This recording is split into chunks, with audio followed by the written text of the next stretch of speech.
नमस्कार दोस्तों, जैसे आप सभी को पता है भोजपुरी के दबंग सुपरस्टार खेसारी लाल यादव जी का न्यू सॉन्ग आने वाला है, जिस गाने का नाम है कोको कोला 2। जैसे कि आप लोग पता है 1 साल पहले आया था कोको कोला सॉन्ग, जो इसे कि मार्केट में बहुत ज्यादा धमाल मचाने के बाद और बहुत ही बड़ा अपार सफलता के बाद भोजपुरी के दबंग सुपरस्टार खेसारी लाल यादव ने तय किया कि कोको कोला 2 गाना को भी लॉन्च किया जाए।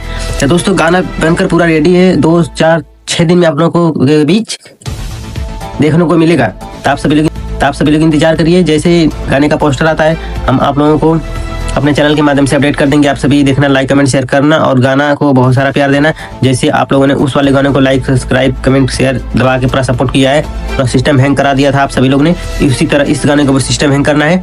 बस 2-4 दिन का और इंतजार कीजिए और बस नमस्कार।